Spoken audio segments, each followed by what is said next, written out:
Hi guys, welcome back to another episode of Heavenly Chats. I'm your host, Chloe Turcha. And I'm Emma Wackman. And excited. We're back. We did 2 episodes last week, so I feel like we haven't podcasted in a minute. It's been a second. I know. We're kind of not struggling right now, but I can't talk properly, and Chloe has the hiccups. Bad case of the hiccups. So when you hear it, I'm just warning you. We're just gonna... I'll chug some water. Hopefully that helps. We're just gonna try and pretend like they're not there, okay? Okay. Okay. Do you want to pray? Do we want to explain the episode first? Do we want to just get into it? Explain the episode, I'll pray, and then we'll get into it, yeah. Okay, so this episode is kind of like not like a this versus that, but it's kind of 2 different perspectives on something. Yeah. So I think a lot of people kind of get confused of who you are friends with matters into the person you are versus helping somebody that isn't saved yet. Yeah. Kind of thing. So I think people get confused like, oh, well, I want to save this person because they're struggling or not necessarily a great person or doing the right things right now. But that also means I'm going to be friends with them, helping them. Yeah. And that's like not who I want to be, but I'm bringing them up. So it's like a very big difference, but I think it's important though, because we've talked about like who you're around impacts who you become. So it's like, be careful with who you're friends with. But then again, it's like, we can still be that person, that seed for that person in particular, to kind of help encourage and lead them to the Lord. So you don't have to end that friendship essentially. Yeah. But so I kind of put it down into like one sentence. So I said the Bible encourages helping others, including those who aren't saved, but also emphasizes the importance of surrounding yourself with the right crowd. Yeah. So that's kind of the episode in a nutshell. I'm excited because this is like a good lesson that I think everyone will resonate with because we've all been through it. I mean, at least if you're listening and you're a follower of Christ and you know the Lord, I'm sure you've dealt with a situation like this. And it can be tricky. Lots of questions about it. Yeah, it's definitely recommended. Recommended. Yeah. Very highly recommended. Yeah. See, requested. I told you. Requested. We're off to a great start today. Anyway, okay. Let me gather myself, pray us in, and then we'll be good. I should maybe crack some, but it's okay. Okay. Here we go.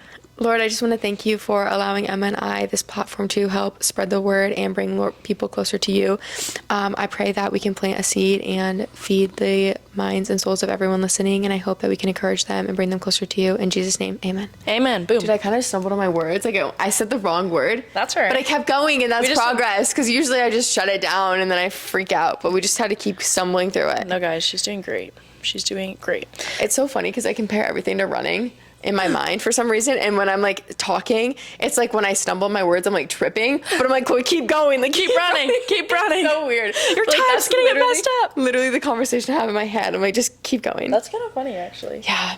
Anyway, back to so the topic. We kind of broke this down into like 4 different points that kind of describe each kind of avenue or like aspect of it, if that makes any sense. So, point 1, we said, be a light. Your actions can be a testimony to others. And then we'll read the scripture and then we'll kind of like go into our brief about it. Yeah. Breakdown.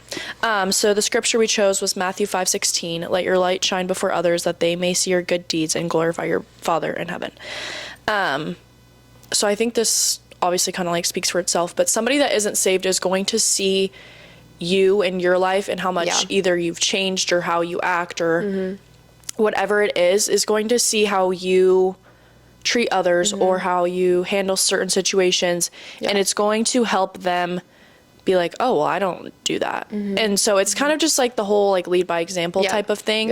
And that's so powerful in anything, whether it's sports, school, faith, whatever it is.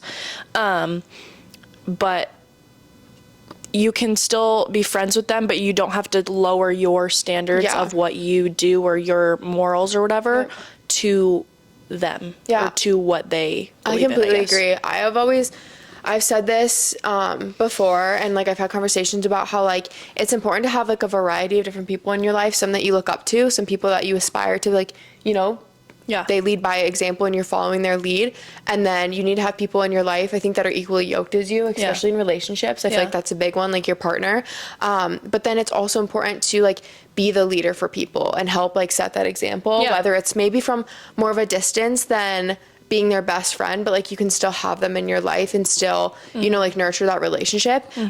Maybe for a season, it's from it's from like a step back, it's from a little bit of a distance, but like you can still, like Emma said, like be that light and still like kind of shine within their life, and be that like seed for them, you know, kind of start to plant the seeds and get their mind like stirring, because I think I'm a huge person on leading by example. I try to just do that in my day-to-day and my lifestyle in general. Like pretty much that's what my career is based upon, is like I just try to lead by example and inspire others, and they like follow along.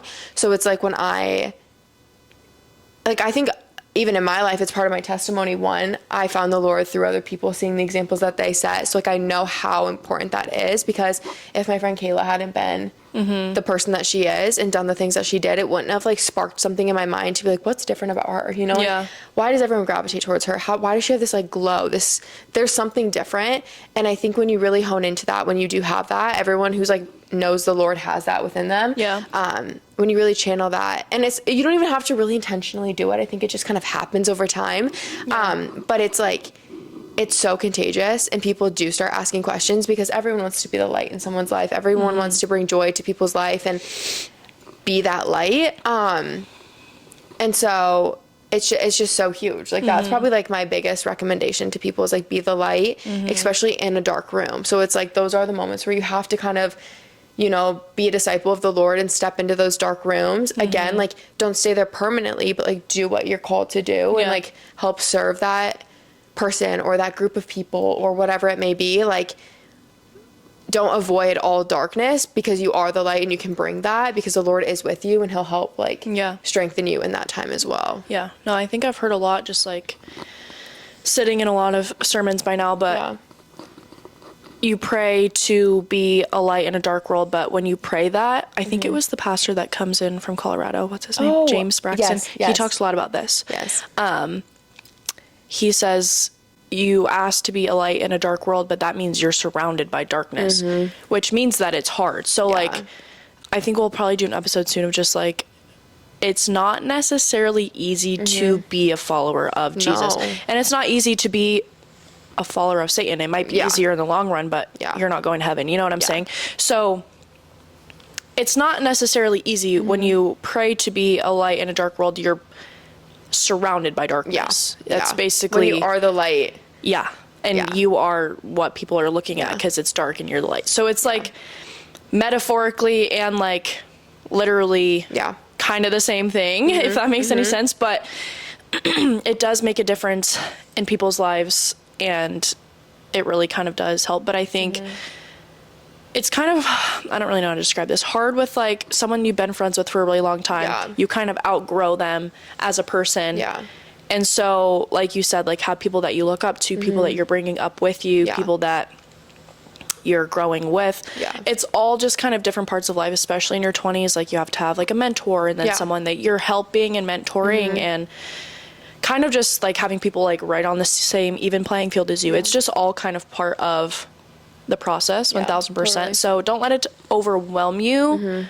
Like with me, like I'm friends with, everyone's like at least 3 or 4 years older than me, which like I personally love that, and like I don't feel like there's a big difference. But when I get really hard on myself, like, oh, I'm not doing this enough or not doing that enough, I'm like, okay, Emma, calm down. Like you're 3 years behind everybody. Like it's gonna be okay. Especially at our age, like 3 years is a lot. Like there's so much progression and development in like the early 20s. Like 1 year is like 10 in my brain. It's like Kyler being 2 years older than me, I'm like, I even have that feeling of like, okay, like he's so much more mature and advanced in a lot of things that I might not understand. So like you have to like empathize with yourself on that too, for sure. No, and he's so good at like explaining that. Like he texts me for my birthday. He's like, you're already like mature for your age, but like I'm 25 and you just turning 20, like you'll see the huge difference of like what 5 years can do to you, like physically, mentally, spiritually, everything. So your 20s is hard. It's like not a fun, well, it is fun, but it's like very like real life hits you across the face, and you're like, oh wow, okay, big time.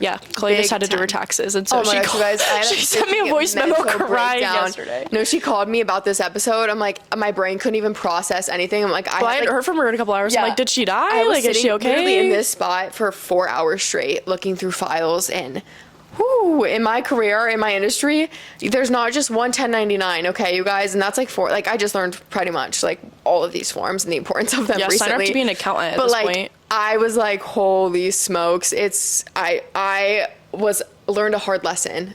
I learned a hard lesson the hard way of not save your files and organize them, you guys. Do it. I might start doing it week to week because like the write-offs and the expenses and it's a lot because I make money.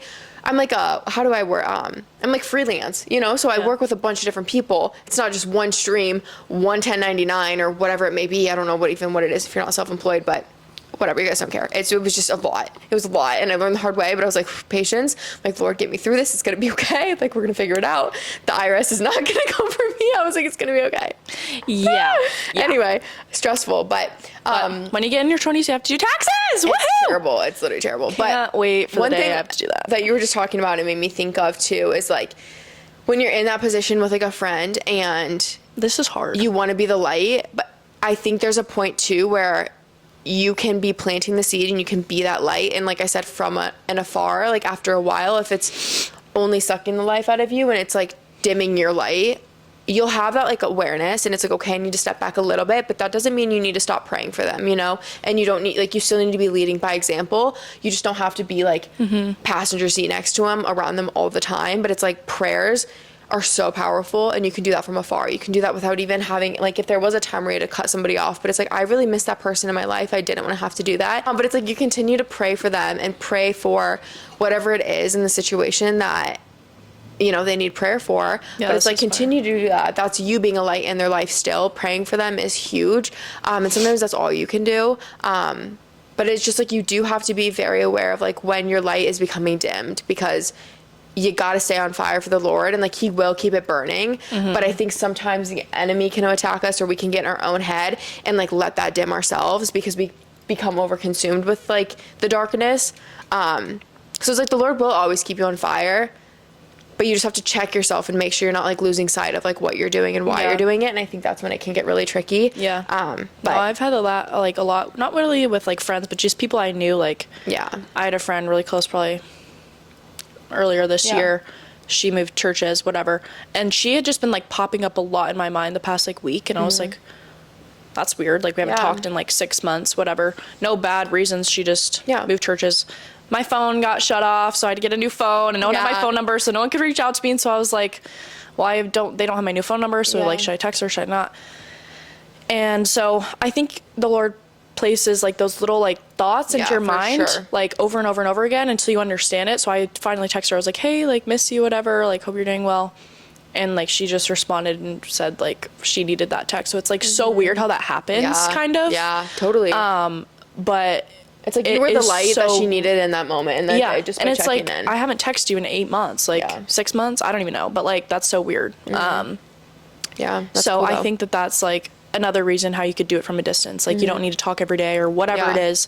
But check-ins or the situation will vary for every single person, every single friendship, whatever. But that's just like an example. And then she gave some examples as well. So no, that's even like with moving too. I am not around like the friends that I grew up with. And honestly, we weren't as close right up until we left, because I think I was in a big transformative like phase in my life. And that's kind of when I was like coming to the Lord and like learning about that. And the Lord knows everything. It's so intentional. But looking back, it's like, I think the Lord pulled me away because I wasn't able to be that light, because I was like learning how to like light my own fire, if that makes sense.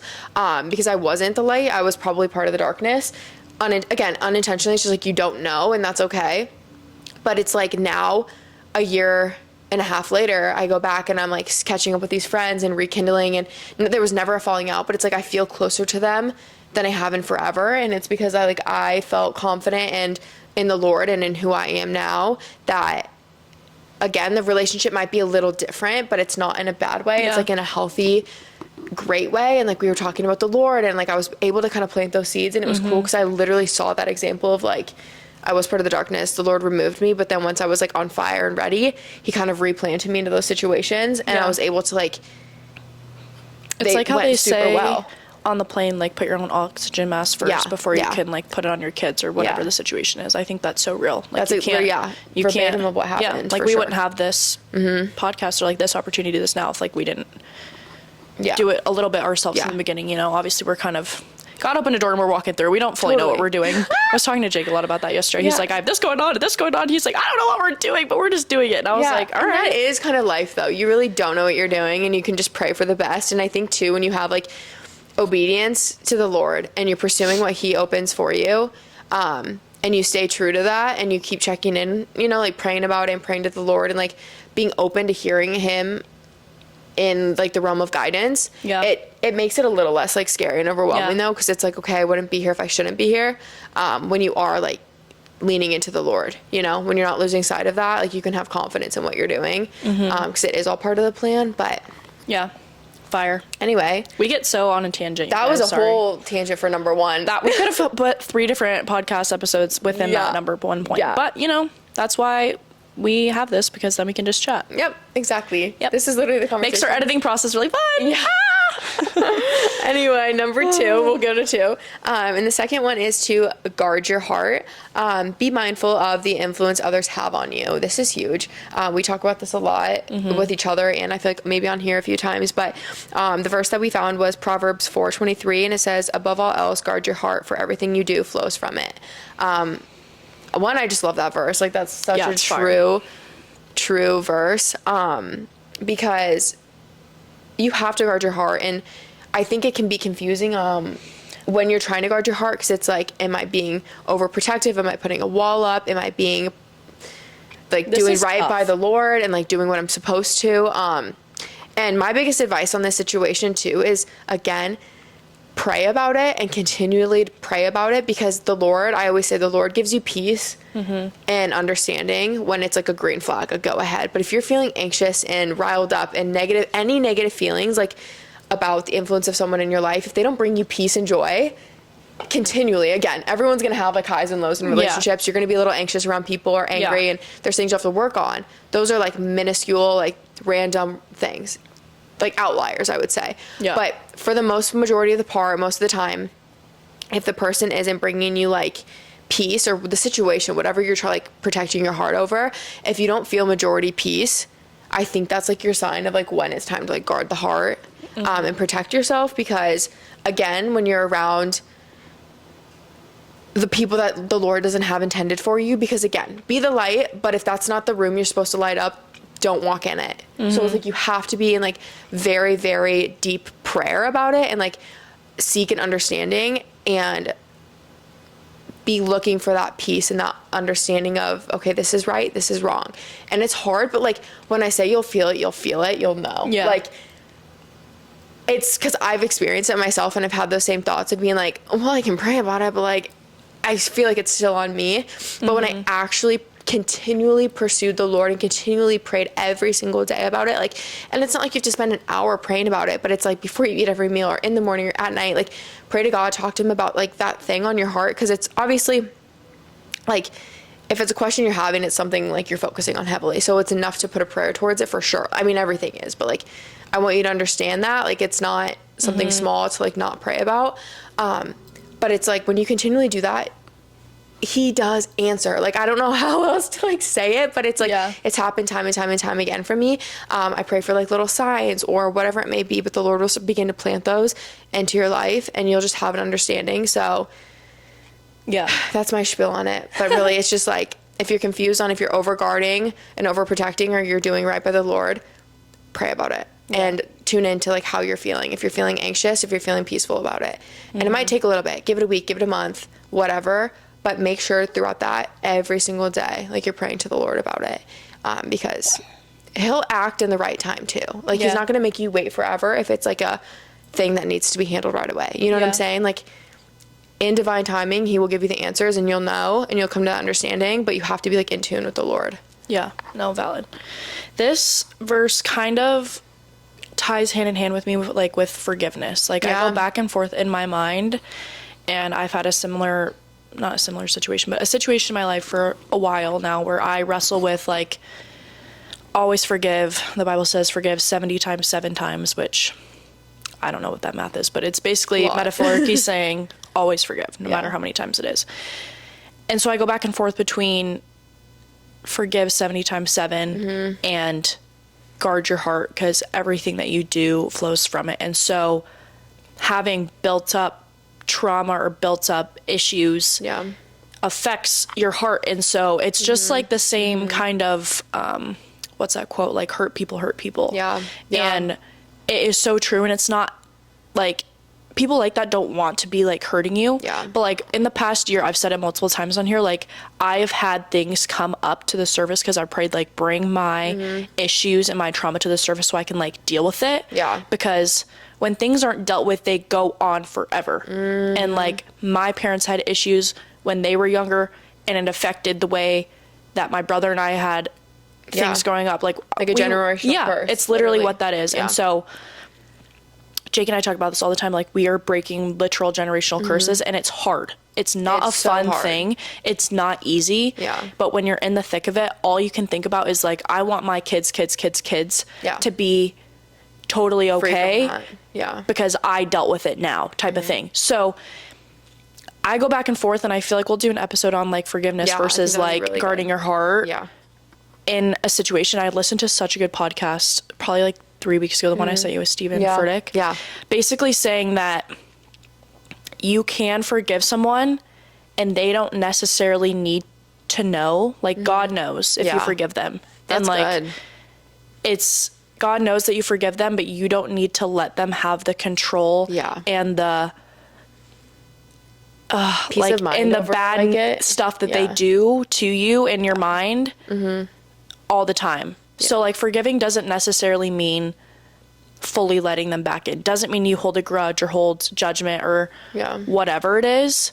And this specific person in my life is somebody that's very hard to like not have in your life. So it's a very hard thing, and they think that not talking to them is not forgiving them, and that's so far from the truth, because I do love this person, and it's hard.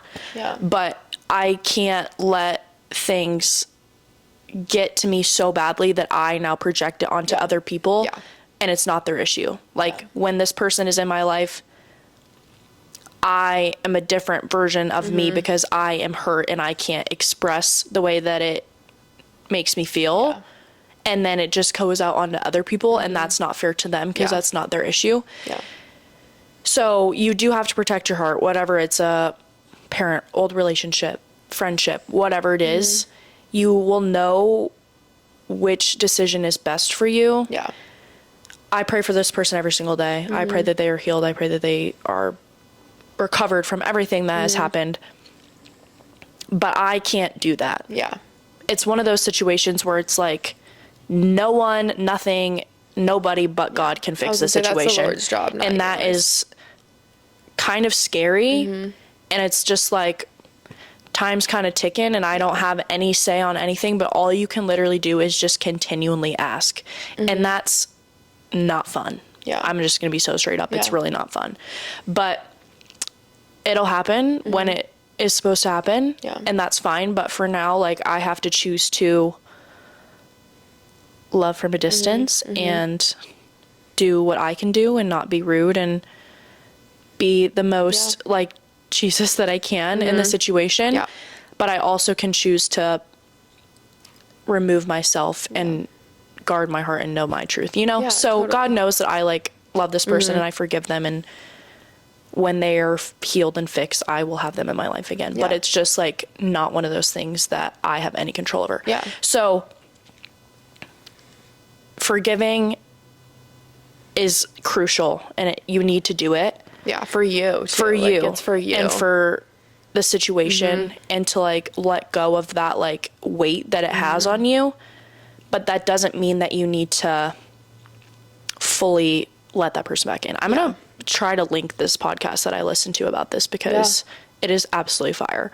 So we'll put it on Instagram or something. Notes, but it is so good. But that, even just like what you just said, is you're like walking through what we just talked about being the light in a room, but like once it gets dimmed, like the Lord's going to remove you, or you might have been that light for so long, but the Lord now is like, okay, you can no longer be that light, and like I need to be that light, and it's like the Lord's job. It's not your job anymore.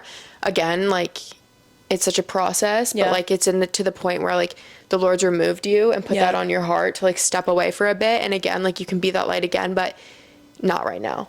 And like God's working on that. And again, that in itself is such a challenge, because in your mind, it feels like you're giving up, but like you're not giving up, you're being obedient. And that's like the best thing you can do. And it's the most difficult, but it's like such a testament to your faith, you know, because you're not doing it for you. You're not doing it for that person. You're doing it for the Lord and his plan, and like having trust in that plan, because it's going to help benefit everyone in the long run, even when it's like killing you and you know it's hurting the other person. But like, it's what has to be done, you know? And the person on the other end might not understand it and probably won't.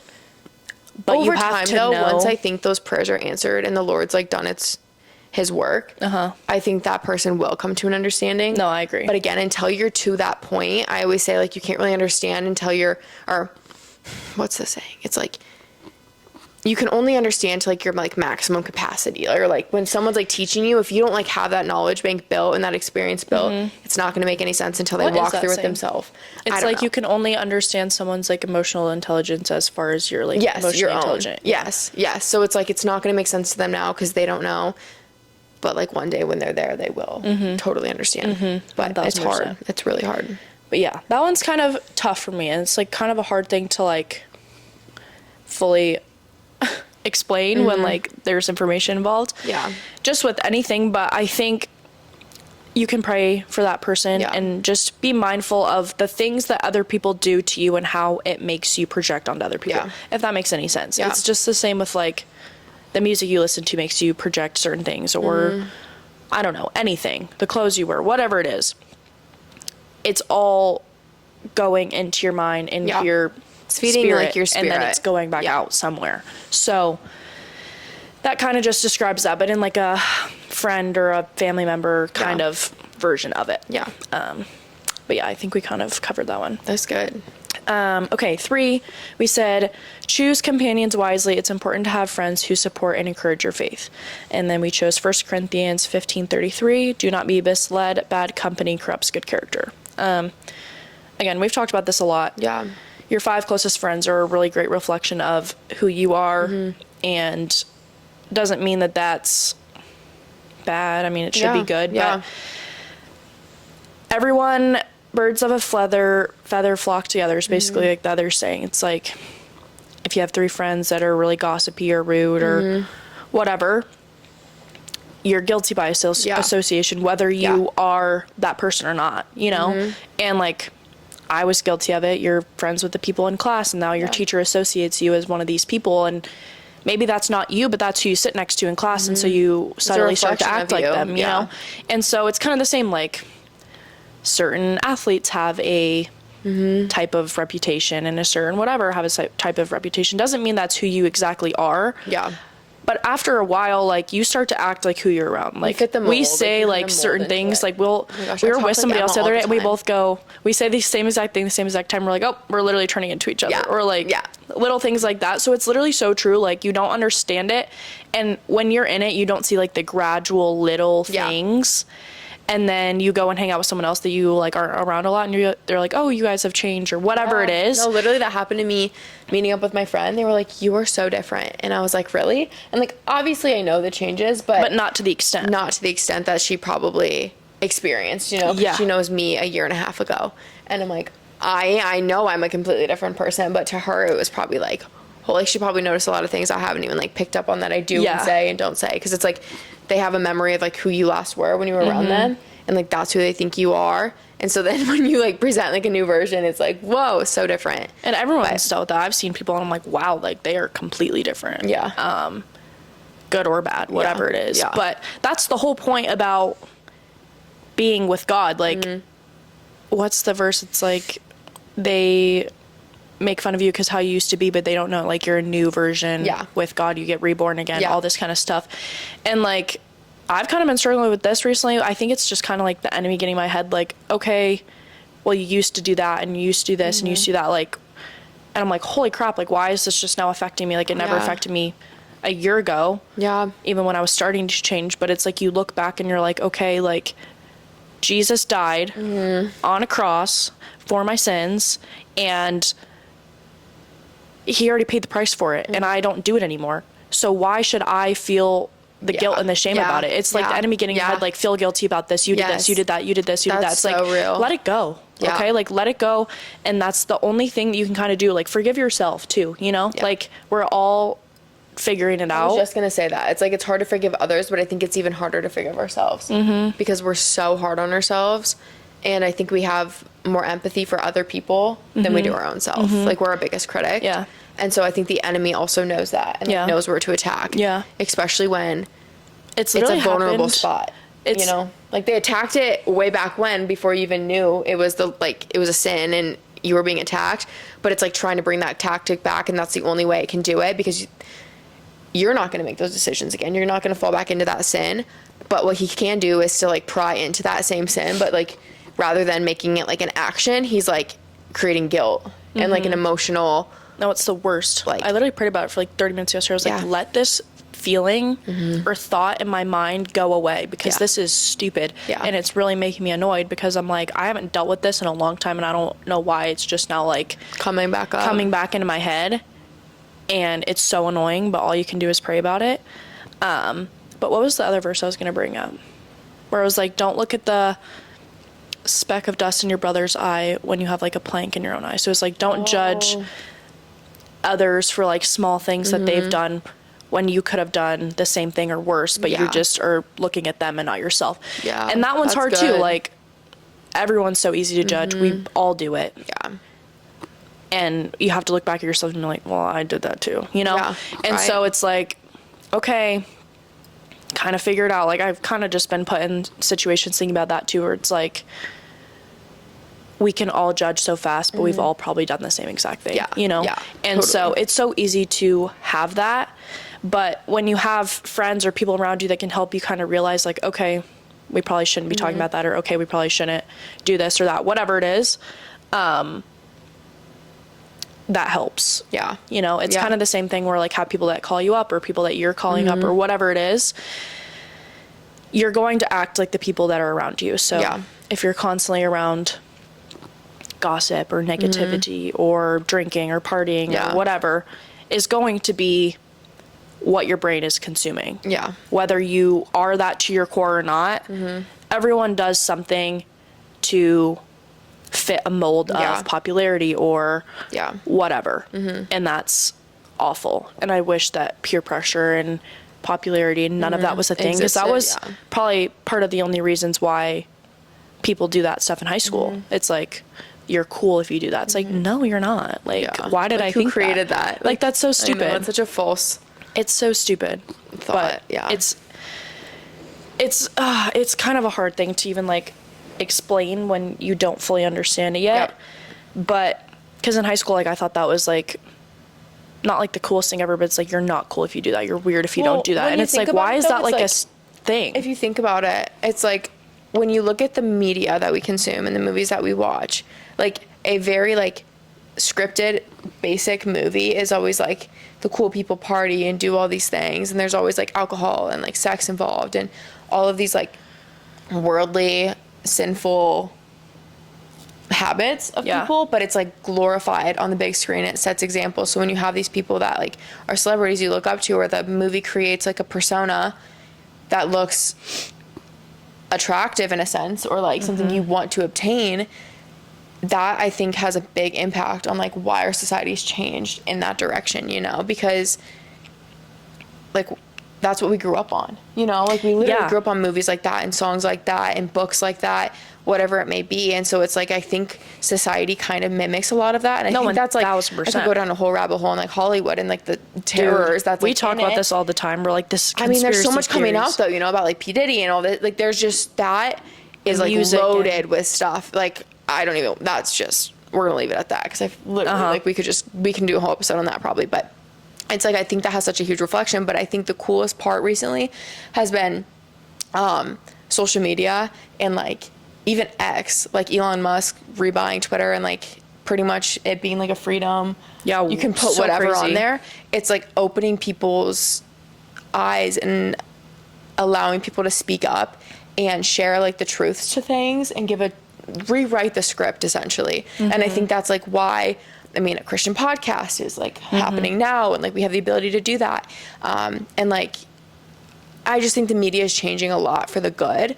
But I think the reason that that's a recent thing within the last couple years, I would say. Like, X just happened, like, within the year, I think. Right? Yeah. Recent. I think so. But, like, all these Christian podcasts are coming up and Christian whatever. And it's, like, the word is being spread more and more because there's, like, more access and ability to it. But, like, back in the day when we were growing up, that wasn't the case. And I think that's why it kind of, like,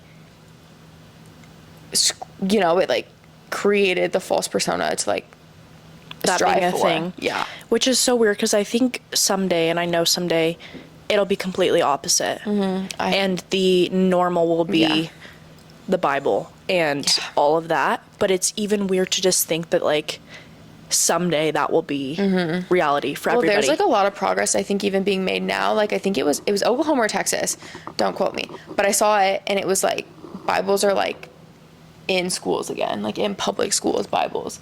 And it's, like, I think revival is, like, it's beginning and it's happening. And I think all of you guys listening will agree. Like, there's been so many moments. I mean, like, in the past year, it's been insane. Like, even the Olympics and that whole mockery of the Last Supper. But it's, like, that stirred up so much conversation. And it was, like, I think it opened people's eyes, you know? And it's, like, little things like that. But then it's just, everything's so intentional. And all of these things, I think, are really happening recently.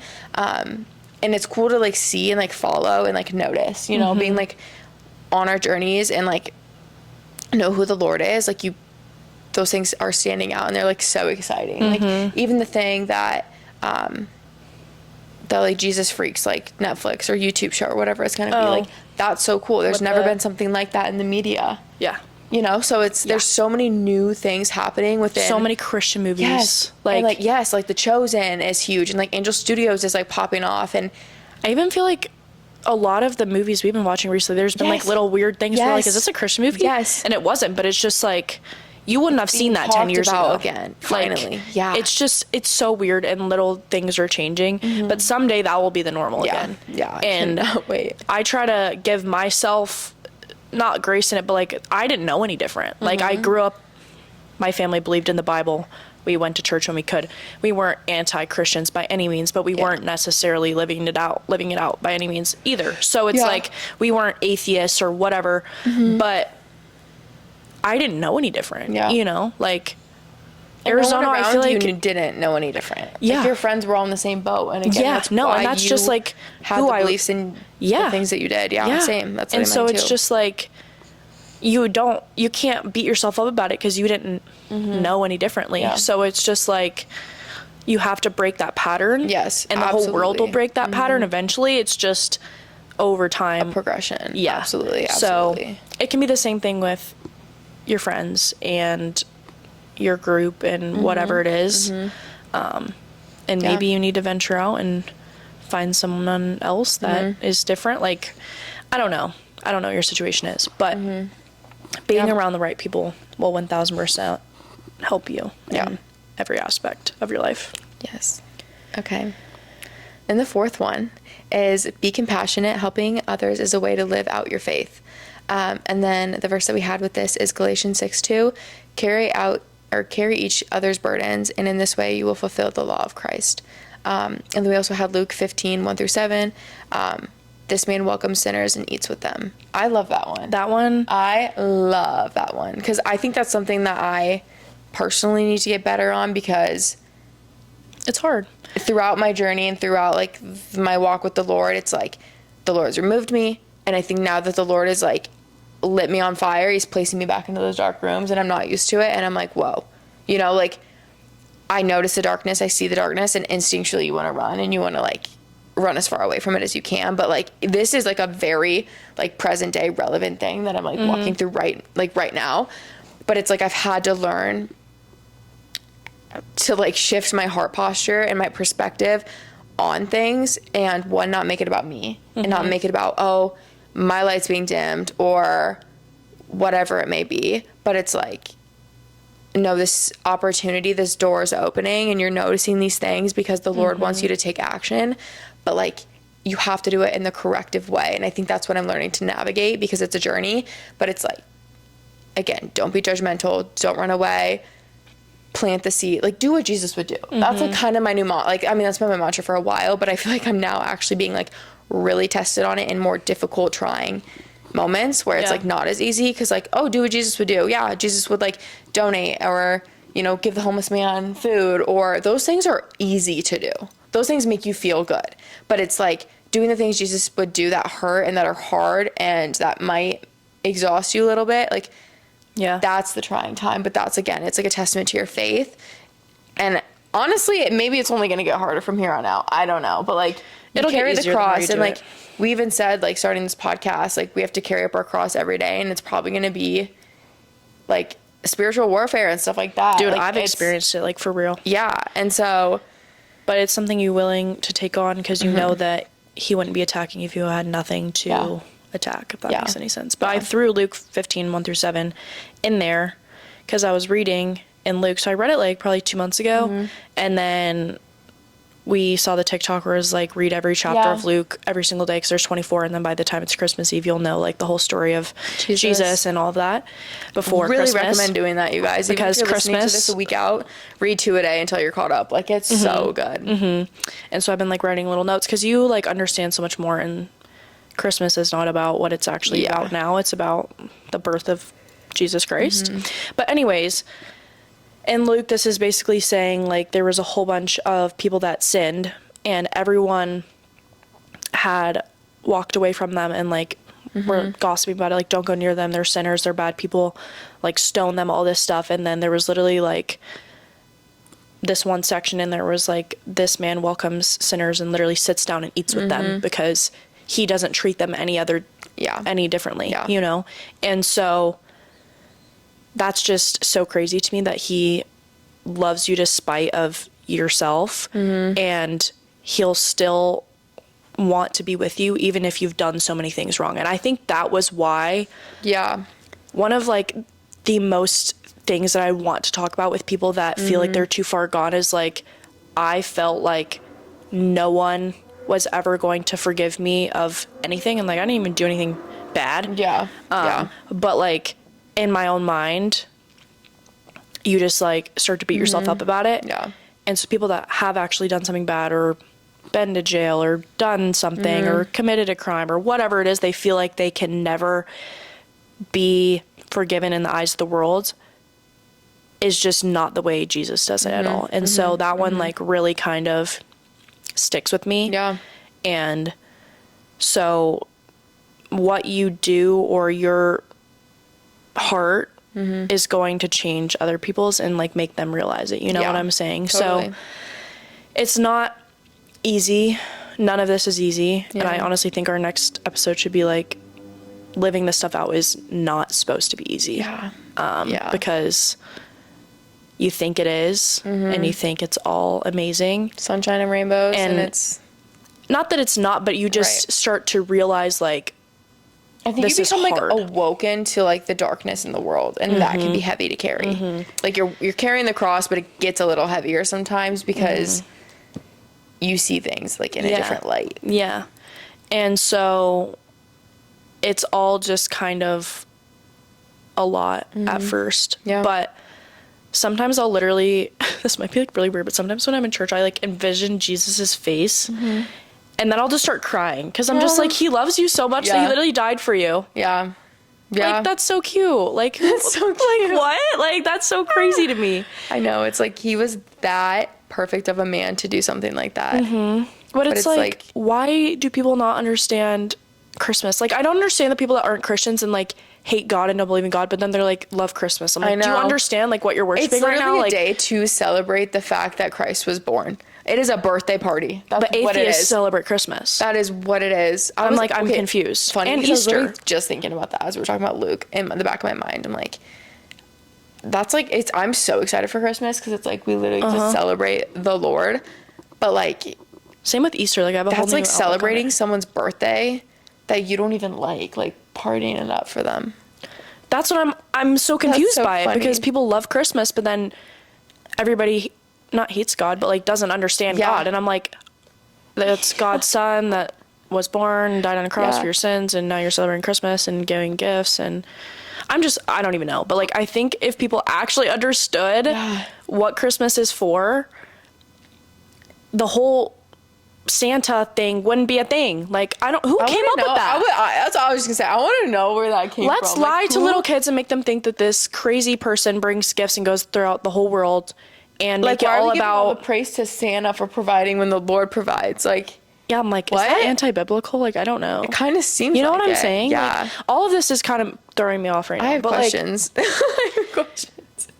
But I'm like, we're weird. teaching these little kids to like understand like gifts and receiving stuff when it's not supposed to be about that at all. Yeah. Oh my gosh. I could talk about this for 30 more minutes. This is crazy. Okay, yeah, maybe we should wrap it up before we go. We can talk about it after. Because this is a topic I need to research on because I'm like freaked out a little bit. Oh, this is how we start our podcast episodes. This is how they come to be. Yeah. And then we kind of... That really makes your like brain go a million ways. Like I have a million and 10 But I'm questions. like, our parents believed in Santa and their parents' believed in Santa. Like, who started this? Like who? Right. Oh, Saint Nick. Oh wait, I think there's something. This is gonna be such a funny. No, I don't even want to say it because I might be sounding so stupid. But there was something in my class in like second grade. But maybe this wasn't for Christmas. But like we'd put a shoe out, and like Saint Nick would put like a little gift in it. That's what my teacher did. Like we put our shoe out instead of like something else, and she put like a little candy in there. But I think it was in honor of Saint Nick. But I could be so wrong. But maybe that's where it stemmed from. And then people were like, "Oh, it's not a saint, but." We're going to create a fictional character named Santa Claus who lives in the North Pole with his elves. And reindeer? Like, I'm so confused. What? Like, reindeer exist, right? But they don't actually fly, right? Yeah. So, like, who was like, okay, reindeer are basically only just special deer ones fly. with horns. And then we have this, like, old couple who eats cookies. Where did the cookie thing come from? Dude, I don't know. Why is it milk? But we're teaching little kids to lie. Oh, this is so... We gotta get to the bottom of this. People are gonna be like, what the heck are they talking about? That's okay. We kind of go crazy sometimes. We're gonna do some research, and then next episode when we come back, we're gonna give you guys fun facts about how Santa. Christmas started. Yeah. No, because, like... Or not Christmas, but, like, Santa. Like, am I gonna... Like, what am I gonna do? Like, I want to gift to my kids, but I'm like... Jesus provided for me so I could provide for you. And now we're going to go give back like Jesus gave to us. But I'm like, is that what we just can't be the family that their kids like don't know Santa was fake at one point. Oh my Lord. Can we make a petition to end Santa Claus? This is crazy stuff. Okay, anyway. Wow, we have a lot of research to do, so we're going to end this. Yep, we're gonna go do some Googling. Maybe ask ChatGPT. That's what I was going to do. And then we'll get back with you guys. We'll get back with you next week. But we love you. We love you so much. Thanks for listening and to our crazy conspiracy theories. Yes. Anyway, we love you. We'll chat next week. Bye. Oh, we'll see you in heaven. We literally talked about a script last time. We're like, we'll start saying that. Wait. So we were like, we'll see you next week, and we'll see you in next heaven. week, and we'll see you in heaven. Okay, guys, we are like 7 weeks in. And